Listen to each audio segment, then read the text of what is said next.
Oh yeah, he just hit. He said we still on. Let me see. Yo, we sent the. Oh, there you go. Oh, okay.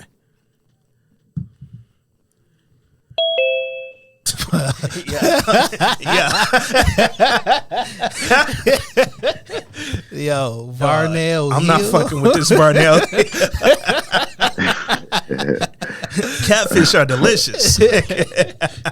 What's good, bro? Good, man. What up, though? How y'all? Good, man. How you doing, bro? I'm good, bro. I'm good, man. I fuck with y'all shit, man. Y'all niggas is funny as hell, bro. We appreciate that. I was just sending you an email too. This nigga Jay like, yo, email this nigga. See what the fuck he had. I go in, I see you emailed us. Like, we still on? What the fuck? Yeah, because I'm trying to make sure y'all was still good because I ain't see the link. I'm like, hey, what's going on? Nah, we here, man. We excited about this shit, man. Thank you for coming on and we good? Levels ready? Everything? Yeah, we good to go, man. All right, man. Let me formally introduce, man. Welcome back, ladies and gentlemen, to another episode of This Week in Culture. Yo, we got our second interview. Yo, Kev, let me... Listen, dog. Yo, we did the fire interview with Dan last week, right? Y'all niggas will never hear that shit because we fucked up the audio. Yo, that shit. Oh, word? Yeah. It was the greatest interview of all time, nigga. That shit was perfect. We fucked the audio up. We had a couple technical difficulties, man. But so the second interview on the pod ever, but the first one y'all niggas is gonna hear, man. We got my man, writer, co-creator, Houston's finest, but Brooklyn's own, Kev and I in the building, man. Flatbush Misdemeanors. What up, Kev? Man, I'm good, man. How you? Man, dog, doing really fucking well, man. Happy to have you on the pod, dog. This is it's a long time coming right here for two niggas that actually watch the show, man. This was something we ain't even expect to be able to do, but this was part of the goals for 2022, man. So we appreciate you coming on, dog. Nah, no problem, bro. Like I said, y'all funny, man. I swear. I mean, even the way I ended up listening to it, you know, I'm just scrolling through and I see whatever, people shouting y'all out, whatever. And I'm like, oh, okay, let me see what they talking about. And I just listened to the one that y'all was talking about with the second episode with the Doug tattoo. Yeah. And I forget, I don't know. I forgot about that. I don't know which one of y'all said it, but I think my character might have said some shit like, you know, how you been doing or whatever. And you was like, shit, nigga, Doug been digging her shit out, nigga. That's how she been doing. I said, yo, Doug. Yo, that motherfucking episode. Cause that seemed like that was such a long time ago. It do. And that was me that said that wild shit. But it's funny because I remember watching it, dog, because I fuck with that actress on her show Hightown, right? So I'm looking at her off top, and I'm like, damn, I didn't even know, you know, she was funny and just had like the different swag. Y'all got her on there, sexy. She great, right? But when you pulled that motherfucking shirt and I saw that Doug tat, nigga, I said, no, Doug digging her fucking back out. Kev been gone too long. She got Doug like Nick had Mariah. She got the big Mariah Nick inspired tat, bro. Dude, that's crazy. Doug been digging her out is a crazy sentence. Yeah. Actually, you know, shout out to her because I originally the name that I had on there, it wasn't Doug, it was something else. And she showed up. We filmed 2 days together. She showed up the day before. She was like, I feel like Doug would be funnier. Yes. And I'm like, yo, that is a crazy name. I never even thought of Doug funny, bro, until that scene. And I cracked the fuck up because I'm like, how a nigga named Doug beating your queen down while you I immediately go to the cartoon. Yeah. Immediately. The cartoon Doug. I'm like, man, nigga fist balled up. Patty mayonnaise ass nigga, dog. Man, that shit was funny, man. But I guess that kind of take us right into this season of the show has been, season 1 was fire. But season 2, I feel like y'all niggas is just swagging all over Showtime right now. Like y'all really found y'all niche right now in the writer's room. You could just tell everything that y'all doing is clicking. But Kevin's character, he been on some whole other shit. Last season, that nigga was kind of all over the place. He was kind of timid with Drew. This season, I feel like you really just doing your thing, man. What's been the difference between Kevin season 1 to season 2?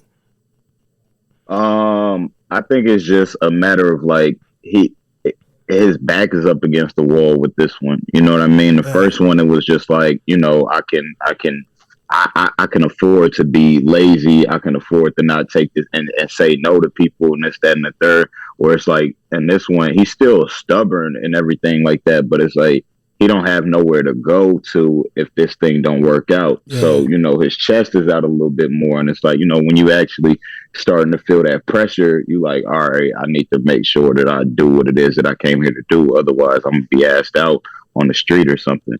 Man. So that's the major difference between the first 2 seasons for him. That's super dope. I see both of y'all kind of putting y'all chest out a little bit because like Dan's character, like season 1, a lot of shit he'd have lost it or pop some pills and do shit. He trying to do everything right. He going through his steps. You know what I'm saying? He's speaking up or whatever. And I mean, it's a little bit of growth there, but niggas still gonna fuck up because it's TV. Yeah. Yeah, you gotta go somewhere with it. But like I'll say, like, you know, and I've been saying this for a while, but like niggas be telling me like to stop saying it. But it's just the way that I feel. It's like I didn't really like the first season that much, you know, because when we was coming from the web series, I felt like, you know, the web series, which a lot of people didn't get the chance to see, I felt like it was grittier. I felt like, you know, it was more in line with what the second season is than what that first season was. But the first season, it was our first time making television. You know, the deadlines and everything, you bumping your head against the wall. Like, I was surprised when it came out. Niggas like, I like it because I watch it and I'll be like, man, this shit here is crazy. That makes sense, dog, because I peeped this one interview you did and you was like, I don't really know how people gonna accept it yet, so I'm not really happy quite yet. Right. I used to watch that Kobe interview so much whenever we was making, when he like, job's not finished. Yeah. Job finished. You know what I'm saying? And I really had that mentality. And even like after the first season, I was just like, I still couldn't enjoy it because I didn't make what I thought was what the show was. And I feel like this second season, like even the formula of the way that we're doing the scenes and something, like we just kind of like sharpened our tools and our swords and everything. And you know, one of my homies actually, like, he's inspired by Drew's character. His actual name is Drew. You know, he played Drew in the web series, and he was in the first and the 9th episode, of the first season. That nigga we literally just looked dog up right before we jumped on. Drew Dowdy. Yeah, that's the homie, bro. And I swear, you know, it's one thing when you making something with people and it's like, you know, they saying like, hey, can you find a better joke here, or you think you could do something, and they ask you, or they just suggest or whatever. And then it's different when your homie like, nigga, I seen you do better. Like, I've been there when you're doing better. And you know what I mean? And they just kind of like up the level and the intensity of everything, because now it kind of turned into like a cipher. Like, nigga, my joke's to be better than yours. Nigga, let's go. And we just kind of sparring. That was the whole thing with the first episode with Drew outfit, you know, because it had him wearing that, you know, the thing, and the Undertaker joint, you know. So it was kind of like joke for joke, and to me, the one that got it was Kanye got you niggas wearing anything, you know, and I. Man, so I think Go ahead, my bad. No, everybody on the show, man, they got this sick under the breath humor that should be fucking hilarious. How y'all be standing like straight face on set? Do y'all be cracking up behind the scenes, or? Bro, Zoe Winters, who plays Nancy, so she I think like, I'm not gonna tell you, but I mean I'll tell you whatever. In some scenes, if you I start to smile a little bit because, bro, it was some shit she was doing. I was like, who told you to do this? Nobody told you to wipe the pasta off that man's face and suck your thumb. I said, bro, who told you that? That was not in the script. Yo, nothing. that was I'm sitting there wild. with my jaw. I'm like, what the fuck? She did not just do that. Yo, so I was giving y'all mad writing credits for detail because that shit was just. I'm like, yo, they wrote that shit in. That shit, bro, she did that shit on her own. I'm sitting there like, what the fuck is going on right now? God. Like, we blessed to have some actors and actresses that just kind of bring their own thing to it, and it's wild too because like they get the tone of it. You know, like some people you might have to tone down, but for the most part, like people come in and we got just they just kind of catch it and just like, okay, this is the rhythm of it, and this is like I get the comedy, and you know I feel like that's on us too, just like making them feel super comfortable whenever they come in, because you know some people be intimidated by it, some people don't, but you know for the ones that do, it's just like a matter of like just feel comfortable, and then you able to get in them little sly remarks, and you know then you doing wild shit like on the last episode when she got to talking to the Maurice Chestnut. Bro. I don't know. That's another one. I don't know if the director told her to do that or whatever, because John, who direct, he liked to tell people shit and not tell nobody else. So, gotcha. But that was one I was just like, what the fuck? She said, what?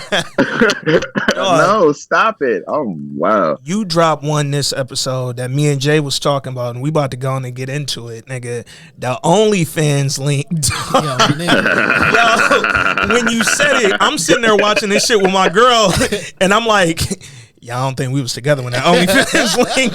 Like, yo, like my nigga, it was a lot of folders in that motherfucker. You know what I'm saying? I lost weeks behind my life, nigga. And it was funny when you said it, dog, because the old girl she's so chill in the class, and you be saying that little like even last episode, you like, I be fucking raw, nigga. I'm like, yo, this nigga is. You're like, nah, I be fucking raw. And she just be like kind of half ignoring you, not paying no attention. But I'm at the crib dying, bro. Like I think that's one of them things that really make y'all comedy the show feel real. Like this don't feel like I'm watching TV, man. And I know when I look at comments about y'all shit, a lot of people use like it feel real, it feel authentic. Authentic is a word I see a lot, man. What was, I guess when y'all was casting, bro, let's go back there because that's something I wanted to ask. When y'all was casting, what made y'all hire so many comedians versus going out and grabbing a bunch of actors? All we do is work in comedy. You know, this show come from, like, I moved to New York. I'm 21. I'm just doing stand up, you know, and so this entire community that we created on the show, it come from just like, these are the people we know, these are people we kick with. I was out 4-5 a.m. last night at the Cellar, just kind of kicking it with some people that's on the show, some people that's not on the show, but it's just like you build these relationships and these bonds where it's like, it's just, you kind of understand each other and what makes this person funny versus what makes this person funny. So, you know, it's not that we don't like working with actors, because I think it's just like also a healthy. I think episode, like again, the second episode, and even like, you know, Nancy and Lenny who plays Franklin. Like we have some real actors in there, but like that's in that second episode. I think is you got me, you got Sam J, you got Ali Sadiq, you got my homie Bryson Brown, then you got Ray. You got Gamila, you got Imani, and then you got Sean. So it's actually balanced 4-4 right there. And, you know, it's just like, it's cool to watch the two rub off on each other because, you know, with Zoe, I kept telling her, I was like, you got to do improv or something. Like, there's no way that you're just an actress. She's like, I am. But, you know, I think it's just the energy of everybody kind of together. And she's just like, okay, they're so funny, you know, it's making me want to try things too, you know what I mean? So it just comes from, you know, just doing stand up, man. That's what's up. The two the dads being Ali Sadiq, dog, that is fucking hilarious. I thought he was gonna tell you to put the Mexicans got on boots and shit, you know. Bro, Ali, my OG, man. I started comedy in Houston, so I've been knowing Ali since I was 18. I was just blessed to get him on there, bro. Yeah. I was hoping to get him more shine too. I was like, I got ideas for dude too, because he Yeah. remind me of my dad for real. That nigga be yelling. Man, what was that like when you hit Ali up and said, "Yo, I want you to come on the show"? After them years where you was getting booed. I seen you talk about that before, getting booed in there, and them niggas did the wave of the boo side to side and shit. What was that call like when you hit him up, man? Man, me and Lee so cool, bro. It don't even really be. It was really afterwards where he was like, he hit me back and he was like, yo, I felt the love out there and everything like that. Because when I hit him, I was just trying to make sure. I was like, bro, I paid for whatever because, they wasn't coming out their pocket to fly him out and do all this stuff because it's a low budget show, So I'm just like, bro, whatever. He like, yo, don't worry about it. Like, I just appreciate you hitting my line. And so when he come out and, we shot that episode, he shot his whole thing in a day. And, I was just trying to make sure he was good, everything. He was straight. He injected humor into the character too, because, it's some of this is behind the scenes shit, but it's saying I don't really give a fuck because it's like when writing this episode was a journey, man. I'm not gonna lie to you. It was difficult because everybody didn't see what I seen. It's the only episode that don't got none of the other characters in it. Yeah. You know what I mean? So everybody kind of like on paper they reading this shit and they looking like who's gonna be the dad seem mean. Who is this dude? Where the jokes coming from? I'm like, bro, don't worry. I got this shit. It was a fight. But I know Ali so much that I already seen this nigga playing my dad. So when he show up on set and start cooking, niggas like, oh, I didn't think he was gonna be this funny. I'm like, yeah, bro, trust me. The fuck, nigga. It's my show, nigga. Get rid of all you niggas, bro. That's what's up, man. Where did the relationship with Sam J come from, man? She be killing it as your sister, bro. Oh yeah, Sam. So I met Sam in Boston early on. I can't even remember what year, but it was I went out there to Boston. I was living in New York. Went out there to do a show. Met her on some just cool shit, just like we doing a show, whatever. I'm saying whatever. I'm like, okay, what's up? Comic. And she go up, she kill her shit. I do what I do, and then it's just like, all right, bet you in New York, whatever. And then the relationship from there just kind of like same place all the time, and then it's just like, man, I feel like it's just like a respect thing. That's how it started, and then it kind of just slowly built into a love thing, and I was just like, I want you to play my sister. And Sam, oh God, shout out to her too, because she took time off of her show to come work on our shit. It was, bro, I swear it was divine, man, because because with Sam too, it was like we had her originally doing a scene that Honor is in the garage. Right. And it makes so much more sense now but she couldn't do the day because she was working on her show. She was like, man, Kev, bro, I'm swamped. I got my shit going on. I'm like, all right, cool. We get you out of that day. And then we rewrote it to put Honor in there. But like, and it worked out. Obviously, like when I looked at it, I was like, yeah, it makes more sense. Take the girl, nigga. Why you taking your sister? Like, what the fuck are you doing? Like, it made way more sense. Nigga. But but shout out to her. Like she was working on Pause with Sam J, and then came through, did our shit again, not for no bread, just on the strength of like, I fuck with you. Man, that's love. You mentioned a couple times with Sam with Ali, wasn't no bread involved. Niggas is showing up just for the love, bro. I was reading some article, and the headline was talking about y'all show, and they called y'all Showtime's Hidden Gem. Like, do you feel like y'all still underdogs over there, bro? I think that the show it's actually getting the response that I like, which is that it's word of mouth. It's also like when I'm in the street, it's nothing but black people coming up to me, which I think is like the coolest thing ever, because I know a lot of people that got to do the reverse crossover. You know what I mean? And that's like that to me. That's amazing and it's beautiful. But I think that the show, like, it's definitely not hit its peak level of viewership, whatever that is.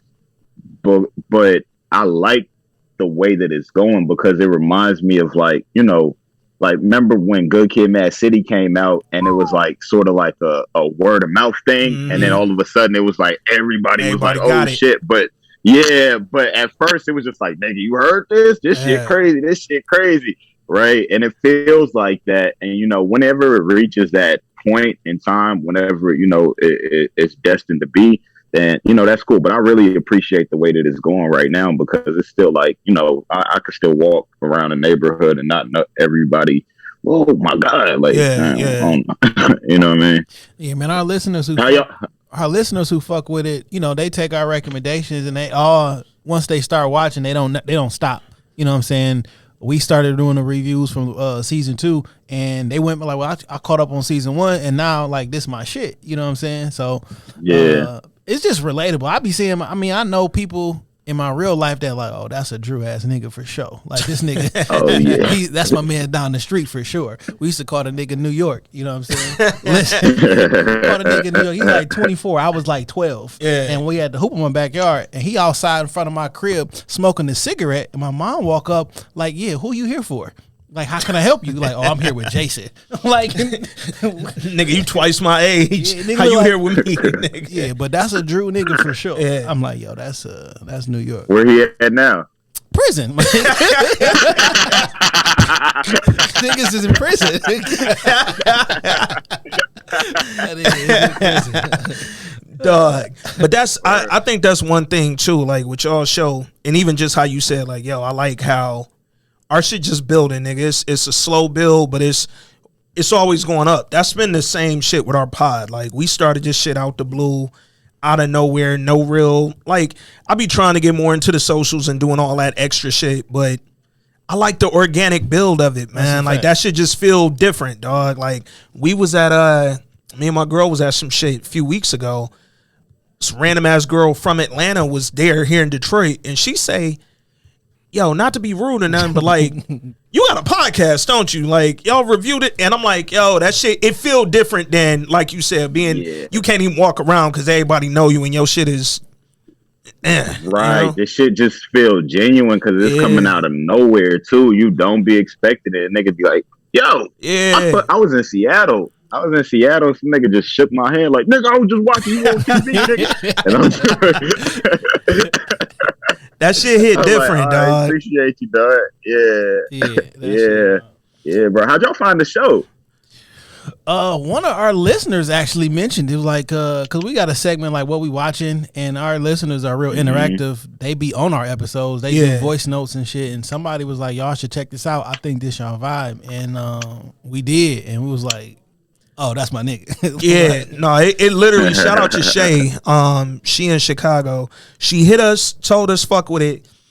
And it was like, we watch The Chi on Showtime. We review that. So I had seen the fucking trailer for the show in the Chi promotions, dog. And I was like, fuck it, let me press play on this, bro. And 9 episodes later, I'm like, oh, I ain't did shit in about 6 hours, nigga. Like, I'm just sitting here. It's funny as fuck. And then from there, you know, because that was last year, right? Yeah. When y'all shit premiered last May. I was, y'all caught me at the right time. I just got out the hospital. I had COVID and shit was fucked up. So I'm at the crib for about 6 weeks. And I'm just like, yo, I need some shit to watch. And I cut that on, dog. And yeah, y'all niggas had it. From rip though, like episode 1, the shit had it, bro, and then it's just been funnier and funnier, and then like shit, we talk about this episode. Man. I was telling Jay like this one was it was dark, the tone of it, but y'all still find the funnies in everything, bro. Like that shit is it takes a talent to be able to do that, man. So kudos to y'all niggas in the writing room, man. I referenced that to appreciate it. To Dan on the episode that y'all never hear, so I'm gonna ask this question. Yo, we ain't even told the nigga Dan yet. Like, yo, what's so crazy is we got our audio, we got all our questions sound clear. Yeah, you can't hear Dan for shit, so you can hear us hitting that nigga. We was going fire with the question. Yo, it was fun as hell. It sounded like we talking to a ghost in this bitch. Oh man, when we telling it, because we ain't want to say nothing if we was able to like figure it out and find it. But now it looked like we're gonna have to go on and tell them like, yo, man, appreciate that hour you sat with us and shit, but Great you wasted your motherfucking time, bro. No, it was like it's a great fucking conversation. Hey man, can you make sure that this one you can hear before I keep talking? Hey, look, we've been up here. We've been up here for an hour. Look, that's why we was late getting on. We was like, yo, hit record one more time just to make sure that bitch recorded.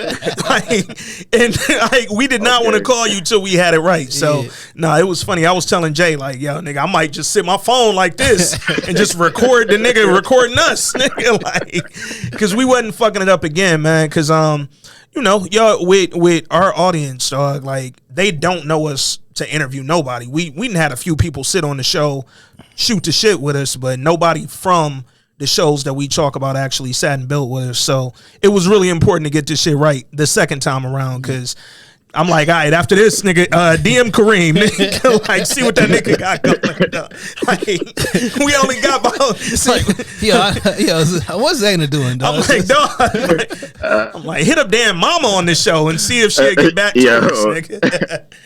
But the question is, like, why is the show called Flatbush Misdemeanors? So the story about how it came about was, so I remember the title. I just like the word misdemeanors, right? So I'm talking to Dan. I'm like, bro, I want to just put, I like something about the word misdemeanors. It's coming out of my brain, sticking out. It feels like, pause. It feels like it's supposed to be there. I see it so clearly. But and then it's like we need something else on it.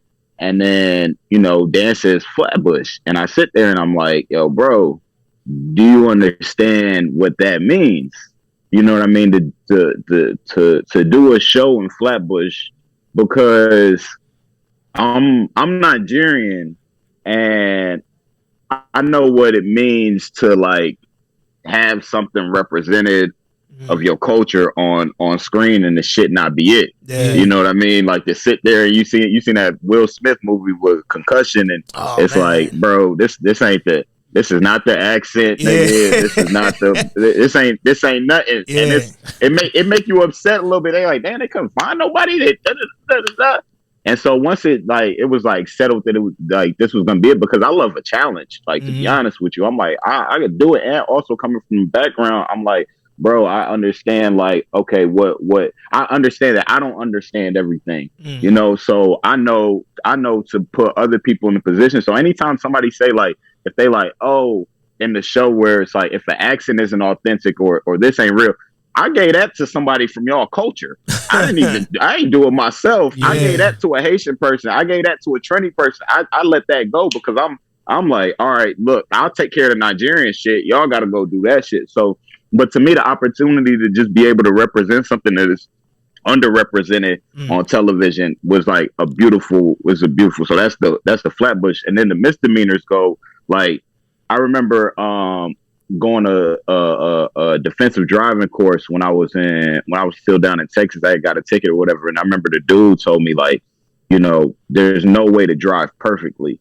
Like, if a cop wants to pull you over, he could pull you over, you know. And to me, once I heard that, I was just like, oh, we all out here breaking the law then. Yeah. You know, like every, you know what I'm saying? Everything that we do, you know, and it to me, it stands out like, oh, you can be classified as a misdemeanor, you know, altercation. And then, like, you go beyond that, and it's just like, okay, even if you're trying to live civil, like, bro, we all got shit where we, like, niggas done stole some candy out the store, niggas done did this, did whatever to get by, you know, and so to me, that kind of also on Dan's part, well, obviously, like, he's taking pills in the school, so I don't want to just put it on, like, you know, the black characters where it's like they be doing shit too. So it's like we all have our thing that we need to do to get over in this life, and you might be breaking the law, and, you know, some unfortunately are classified as criminals like Drew, but, you know, if you really look at it, like we you know, we could all be in a prison. Facts. No, my license been suspended about 5 times, so you really just touched my heart with that. You know what I'm saying? Yo, my shit's suspended right now, bro. My shit's suspended right now. Like, that's another one. Driving with a suspended license. It's like, are you really breaking the law, nigga? Come on, like, bro. is you really, you know what I'm saying? But it's a misdemeanor. My birthday was in April. I ain't update my tags. Come on, now. I mean, come on, it is what it is. I mean, my birthday was in September last year. I still ain't do it. But shit coming right back. Detroit misdemeanor. Come on. Yo, Detroit misdemeanors coming, nigga. We jocking y'all whole shit. We on YouTube. Yeah. Yo, so when we first connected with you, it was about what, 5 weeks ago. And you was like, yo, I want to come on there, but after episode 9. So immediately in my head, I'm like, oh, there's some shit on episode 9, nigga. And when I watched it, before I watched it Friday, Jay hit me and was like, yo, this episode was crazy, nigga. So now I got this shit built up, nigga, and I watched it, dog. Shit was fire, bro. Y'all really went there, man. Talk about this episode. It's the penultimate joint. What was the thoughts going into episode 9 when y'all was working on it, man? It was just like, okay, everything is starting to crack, right? Yeah. So it's like you done built all of these pins up, and it's like, all right, time to knock them over, right? So you got Dan snitching from the 3rd episode, and don't nobody know about Drew. Don't know, and you know Drew gonna find out the whole time you watching it. It's like, okay, when he gonna find out? How he gonna find out that situation? Then you got the whole thing with he got the drugs in the bike shop. He got Zayna and Desmond thing where it's like, will they, won't they, throughout the entire season. And then on top of all of that, you know, Zayna's father comes home. So, you know, kind of going into it was just like, all right, we just gonna make this the oh shit episode where it's just like, oh shit, that's happening. Wow. And then at the way it ends, you're like, God damn, well, where does, you know what I'm saying? Yeah. So, and I really wanted to, you know, when I asked you to come on, I was really like debating, should I come on after 9 or should I come on after 10? But I said, let me just do it on this one so that I just want to hear what y'all have to say on your own after y'all see the next one. You know what I mean? I'm gonna tune in and just let y'all come to your own, like, yo, what the fuck? Oh shit. But yeah, bro, it was a solid episode, man.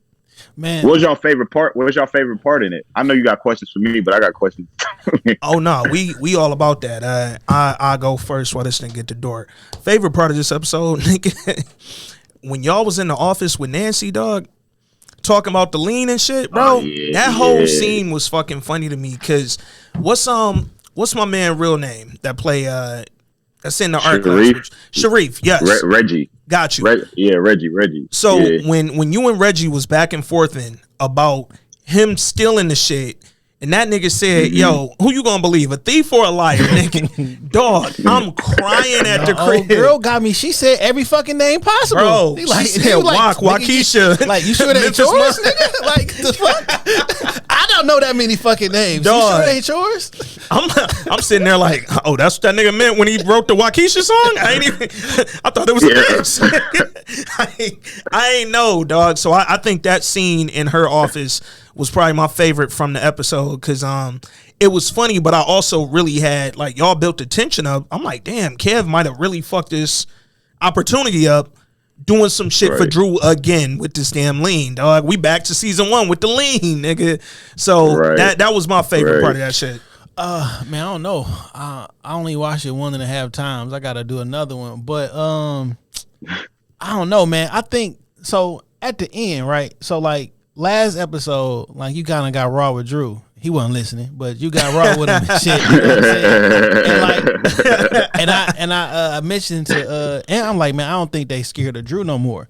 But well, like you can't never not be scared of him, right? Because he was like, nigga, if I was trying to kill you last couple months ago and you ain't tell, boom, boom. But like everybody got comfortable with him. But like towards the end of this episode, the look on his face was like, nigga, don't play with me though. Yeah. And I still served old girls some dope. Like, I know it's all happy and go lucky, so to speak, but like I'm really him. Like I'm really like that. And like, yo, you may not be safe out here and shit. And even that scene with when Drew and Desmond was talking. Yeah. And that nigga Desmond like, yo, give me the lean back, give me the work. Nigga. That nigga Drew like, bro, who you talking to, nigga?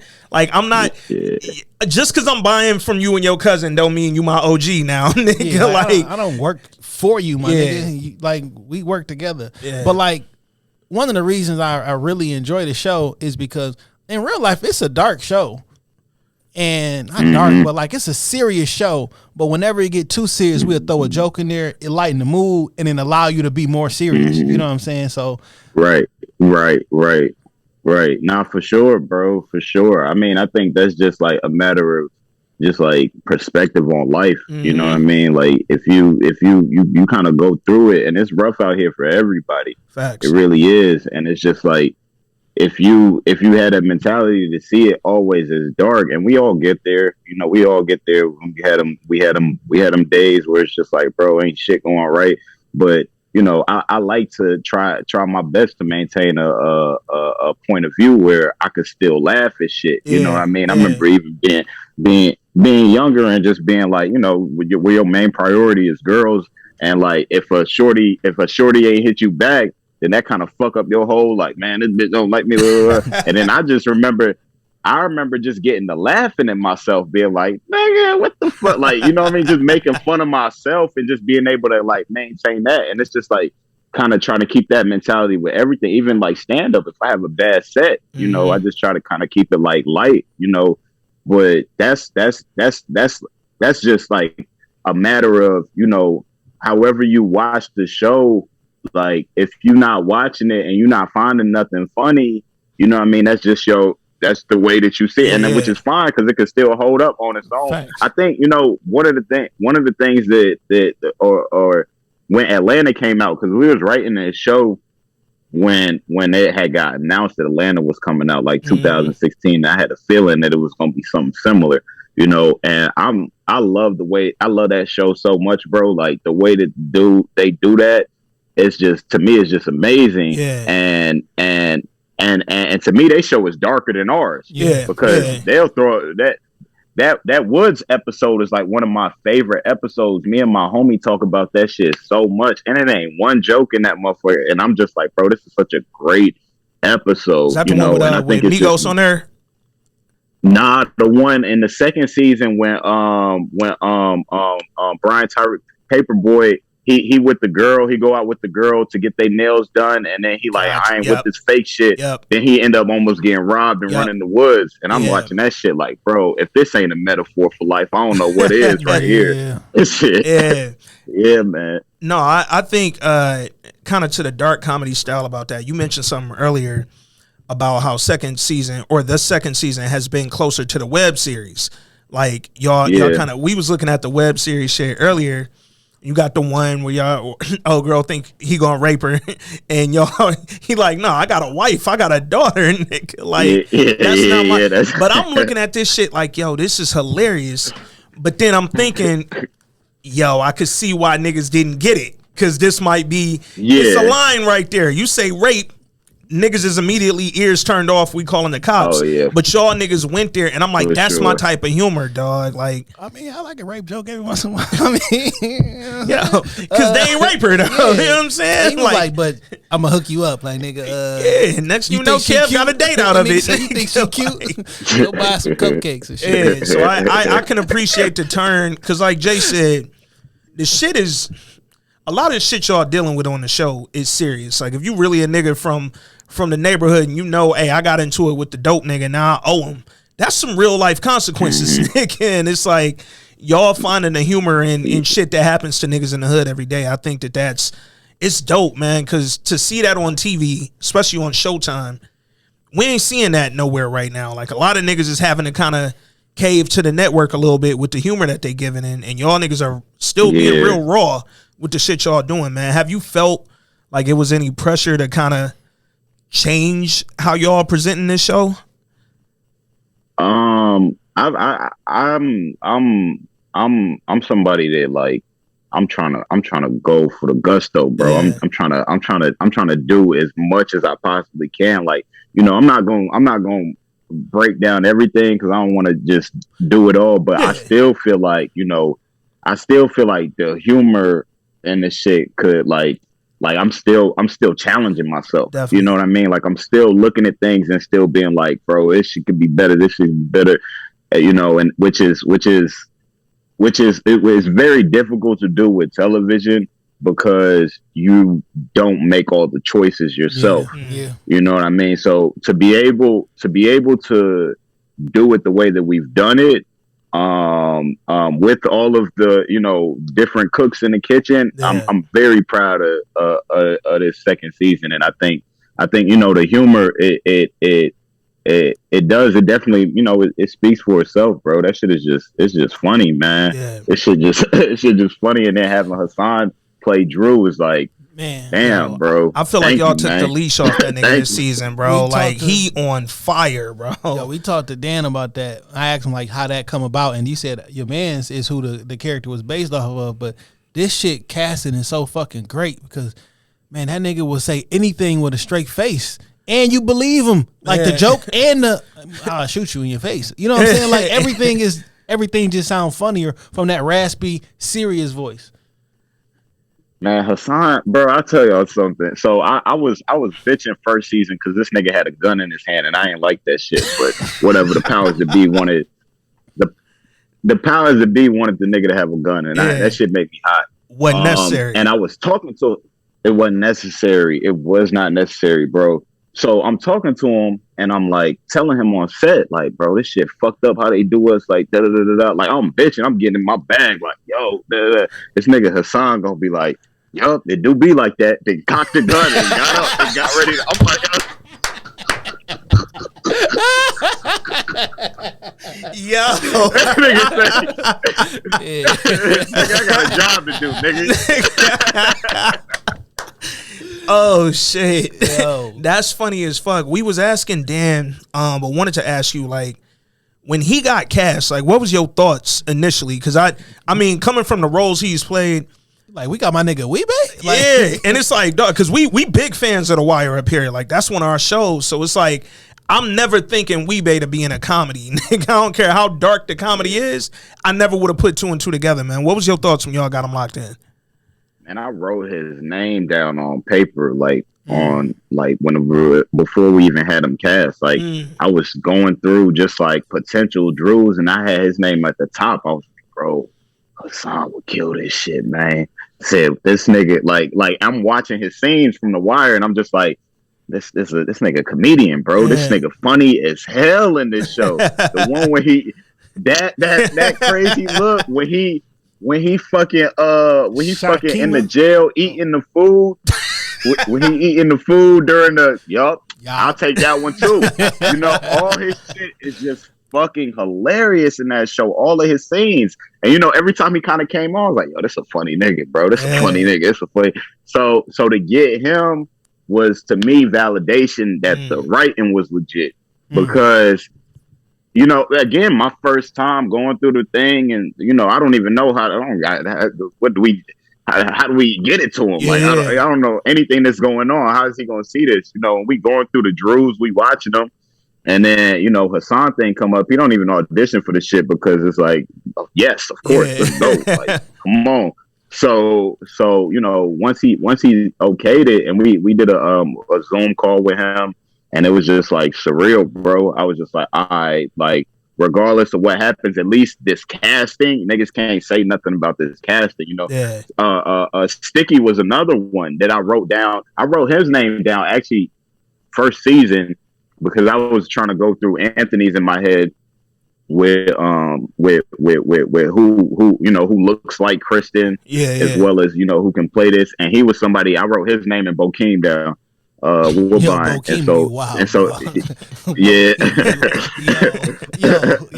Now that I think, that nigga would be wild on this show, dog. Because Bokeem, I don't know him. Clearly, I don't know him in real life, but he got all his characters got a little You're a little off. Yeah, and I be like, came a little off. yeah, like, that nigga be perfect. Bro. Yeah. No, write that nigga name down again. That nigga season 3. That nigga be the new principal and shit. Oh my god, yo, him and Roy Woods. Shit, nigga. Roy Woods, Roy Woods Jr. at the fucking dog.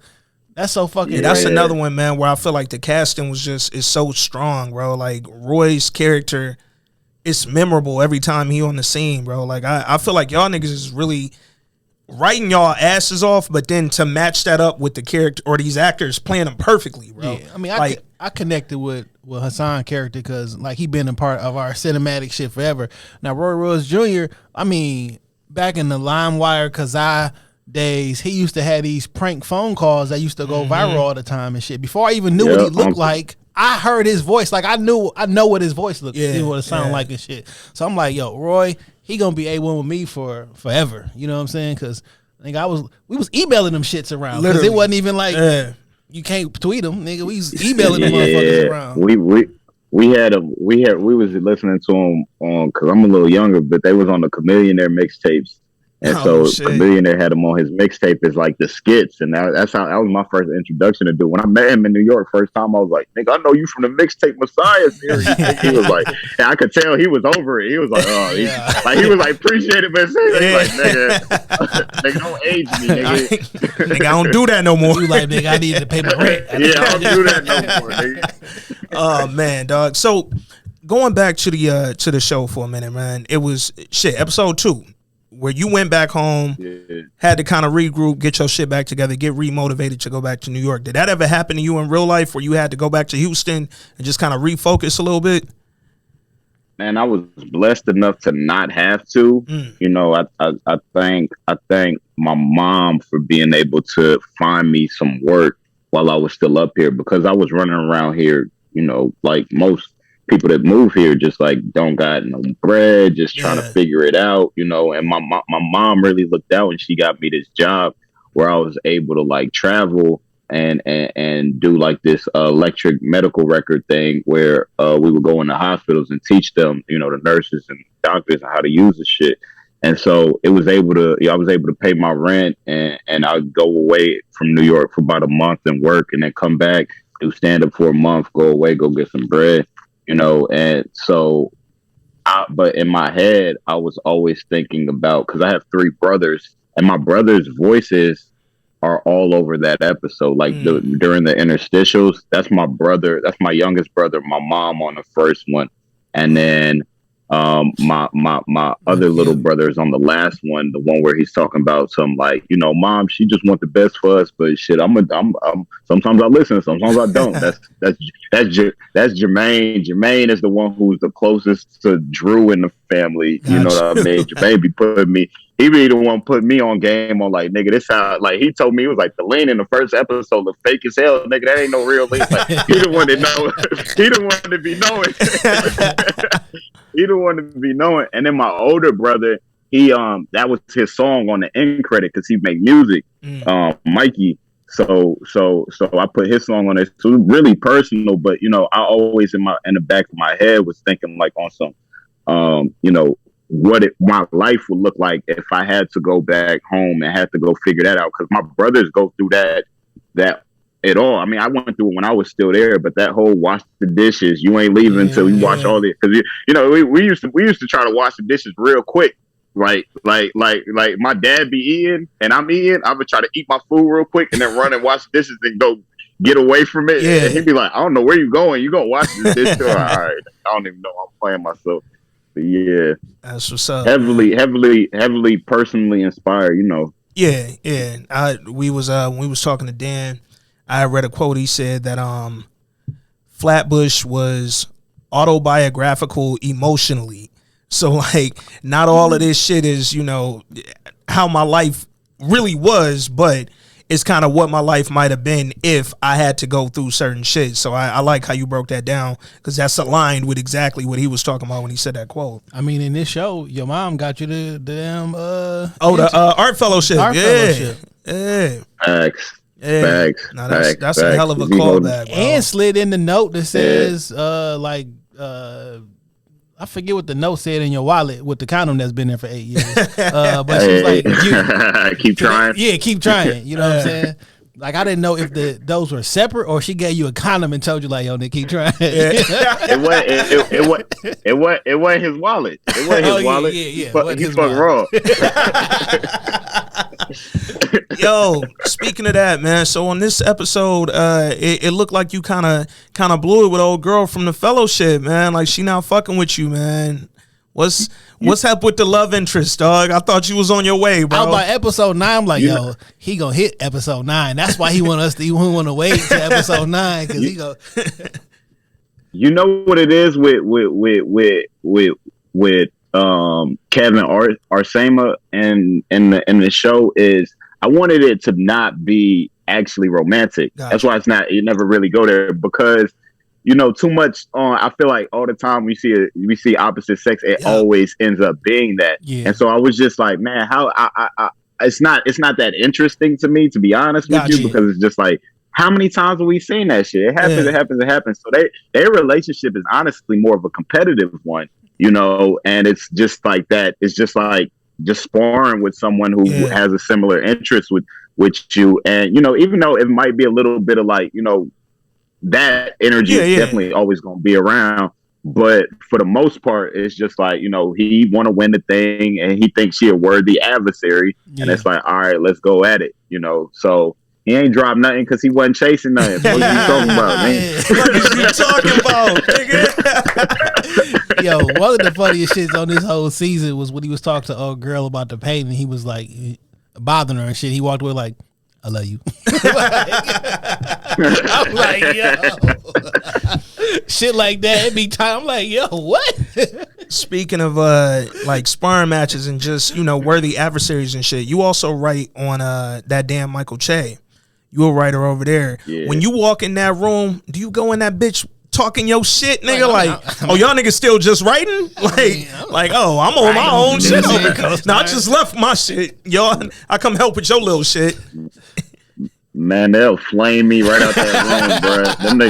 Them niggas the roast the shit out me so damn quick. It's like, nigga, who the fuck you think you like with the quickness, man. Bro? Hell no, I ain't walking in that room with no damn ego. I walk in that room quiet as shit, nigga. Cause that it's some killers in that room, bro. I was hanging out with a couple of them dudes last night. They was on my ass too. It was healthy. It was healthy, but the nigga called me Urkel at one point. I was like, oh damn, nigga. Like this shit just But I don't know, bro. I enjoy working with them on that. I hope that show comes back again because that's a very, very fun muscle to work out. You know what I mean? Yeah. That's just different with the sketch thing, and Chase so cool with it all and letting us rock the way that we rock. It's a dope show, man. Did y'all watch this second season? So I'm about halfway through season 2 of that, but I feel like season 2 of that. I enjoy season 1. I think season 2 been way funnier though. Like it felt like y'all niggas just open the bag up, nigga, and just start letting them off, nigga. Yeah, bro. It's a sketch in there where he do like that ancestry, like to finding your roots, and he find out that he come from Milana Coons and like snitches and shit like that. Like that shit is one of the funniest ones to me. Cause the nigga in the book and he turning the page and he reading like your great grandfather was one of the first slaves to teach themselves to read and write. And then he's like, if you could read the thing, and he's like, them niggas outside sing and they trying to run away. Like, it's like, yo. Man, it's the illest shit, bro. You gotta watch this shit. This shit is funny as fuck to me. How has that been, just, you know, working on 2 different shows, writing for 2 different shows now? Like, do you feel like one is taken away from the other? Like, what's your... Because I feel like you ain't getting no off season right now working on both of these, man. Well, it's with Chase, it's just fun. It doesn't necessarily feel like work because I'm not creating, you know. So I'm just going in there and I'm just like, yo, this shit funny, and I'm with my friends. It feel like I'm at high school. I'm at the lunch table just bullshit. he has a lot more stress because he's the creator of the show. He has longer hours, da da da. So when it comes to Flatbush, it starts to feel more work heavy because I gotta spend 18 hours a day, 5 days a week doing the shit for however many months, you know. So it's easier to actually kind of go out and be a hired gun for somebody else. So do you watch Flatbush when it come on television, or have you seen it so many times behind the scenes you don't watch it when it come on? I watch the second season. I watch the second season. I watch the first season. I can't watch it. The second season. I said I'm done with that shit. If I watch it, it never happened. The second season, I'll watch I gotta take time away from it. But like Drew always calls me every Friday because he hasn't seen any of it because he just wrote it. So he like points out all the improv and like what acting was really good and everything. And so like he'll like kind of hype me up to go back and watch it. I'll be like, that was good, wasn't it?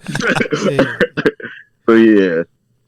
So listen, man, I was online preparing to chop it up with you today, and he was talking with somebody in Arizona or some shit like that, and he referenced that you watch battle rap. Do you still watch battle rap? Bro, I fell off. I fell off. I fucking fell off. My man was just telling me about some dude from like Connecticut or some shit like that. I don't know where this nigga's from, but he was just like, yo, this nigga the new one, dude. But I definitely fell off just because like on the work tip. Yeah. Damn, that's on me. Why? Who? Speak to me, bro. Tell me. Put me on. Shit. But like, so you referenced, and he was like, yo, Daylight said something, and you spit a Daylight bar, and I was like, yo, it takes certain kind of minds for a nigga to bring up Daylight, because Daylight is fucking Daylight. You feel me? But like, when people say they like battle rap, I don't be knowing what type they be liking. You know what I'm saying? So when a nigga said Daylight, I'm like, all right. Because Daylight is a fucking monster. Yeah. He's like, yeah. Why? You like Tay Rock? I fuck with Tay Rock. I mean, he's not my favorite, but I fuck with Tay Rock. Tay Rock, cool. Okay. It took me a minute to jump on the Tay Rock bandwagon, because I still remembered the Charlie Clips murder, nigga, and I'm like, oh yeah. Yo, Tiana Taylor was in that video randomly. Yeah, random as fuck. Tiana Taylor was standing there watching Clips body. Tay Rock the first time. Yeah, oh, word. She literally standing like right next to Clips, and it's like, all right, what the fuck is happening? I'm like, I don't know why she in Tay Rock cool. Nigga, I didn't call Cardi B on stage at a Smack event. Oh my god, this is some Jordans and regular. I'm like, why Cardi B here? But this was before she was facts. You know, what I'm saying? But yeah, I don't know if I feel like Danny might be one of my favorites right now. Danny Myers, man. Danny Myers. Yeah, bro. He.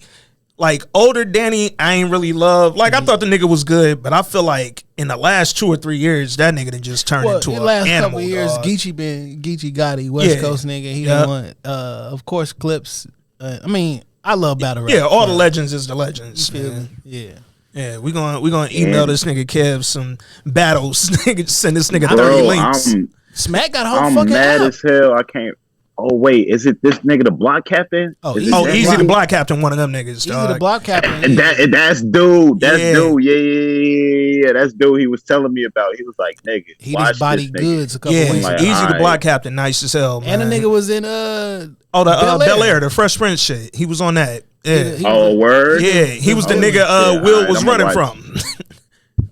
I'm gonna watch some of this shit. I gotta queue it up. Yeah, I'm gonna watch some of this shit. So what? I mean, without obviously no real spoilers, man. Going into episode 10, we about to wrap up season 2, dog. What can we expect that you could tell us? Man, I can't tell you nothing, bro. I don't know. I can't tell you nothing, dog. It's just to me, it's an episode. I'll tell you, like emotionally, I think it's more in line with episode like the second episode. You know, it's more of that where it's like it's gonna be a roller coaster of like shit, damn, and they able to keep it funny like everything else. So I just want to let y'all watch that shit, take that shit in. I'll say that the 2 episodes I definitely watch the most is definitely 2 and 10. 2 and 10. I definitely sat there watching those because it's just certain scenes where I'm just like, man, that's cold. Yeah. That's a cold scene right there. Like, nigga, that motherfucker. Like, okay, so you asked me. Talk your shit. So y'all right literally patted himself on the back. That shit crazy. Like, you asked me, like, what do I go back and watch the episodes? I do go back and watch scenes more than I do watch episodes. Like, that diner scene with the nigga with the pancake is so dope to me, bro. It's such a dope scene. Like, I'm just so happy with it. I just go back and watch that shit. I'm just like, yo, this shit ill. These niggas funny. And I always find something new to laugh at. That nigga's frustration came off the screen so heavy when she said, nigga, it ain't my birthday. That nigga looked at I'm like, yo, Kev and I, episode 2. My nigga dead, dog. Man, dog, you know what's so fucking funny is like the scene with the art teacher and shit when the nigga giving them game and like, yo, you don't learn how to paint until you this and this. All that shit, you thinking like, oh, the nigga some gang. And then old girl was like, man, I told you that dumbass shit.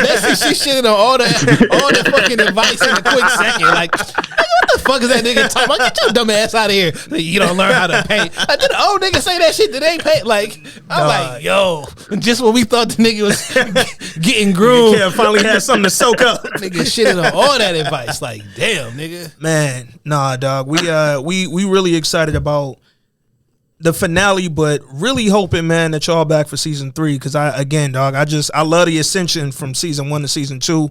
I think the shit is very evident that y'all just getting started. So, nigga, when Showtime green light season 3, nigga, let us know. We popping bottles for you, niggas. Dog. And we're gonna have everybody waiting for that shit too. Yeah, man. Yeah, so. Man. Because I'm calling it, dog. Season 3, that's gonna be one of them ones. Because season 2 been one of them ones, man. Y'all niggas just.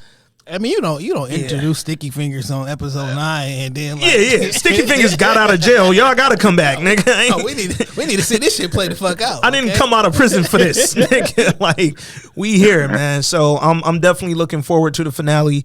Looking forward to season 3, man. Anything else you got? Oh yeah, so with the show and doing the writing and everything, how's stand up been for you? You feel different on that stage? You getting bigger venues, more laughs? What's going on?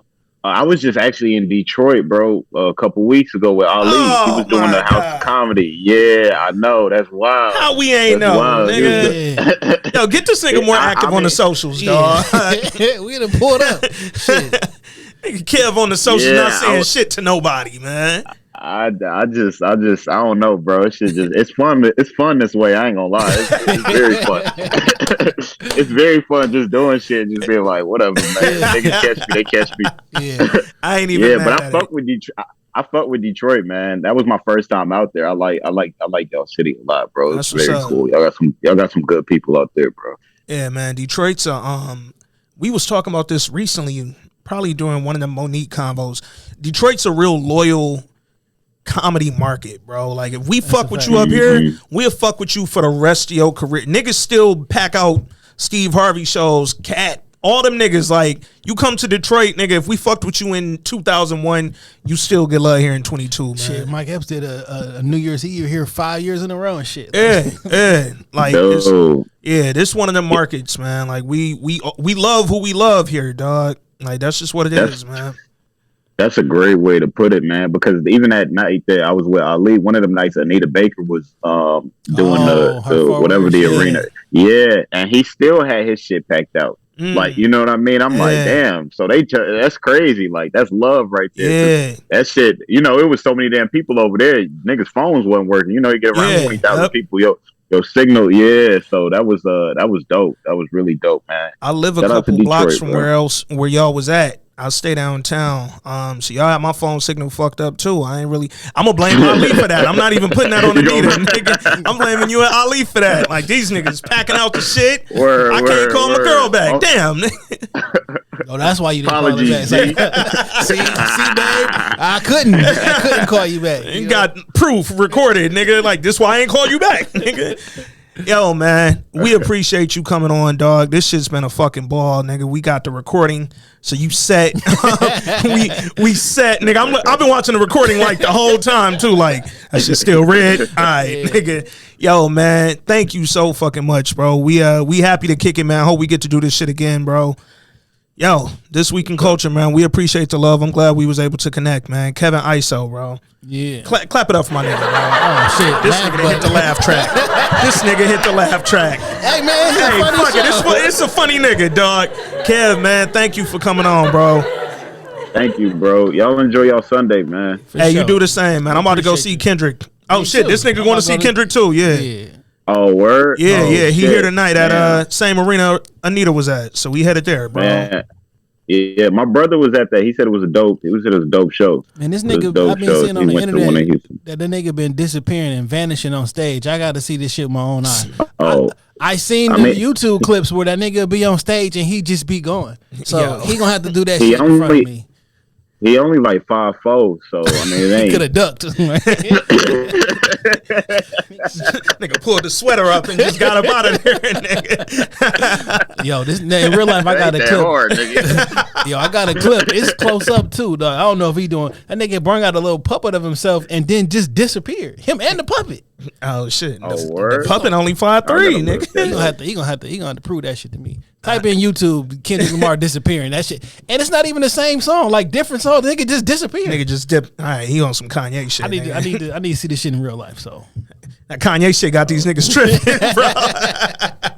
Yeah, Kanye got him tripping. Hey man, Kevin ISO, bro. We appreciate you, dog. Enjoy your Sunday, bro. Appreciate you too, man. Take care. Thank you. All right.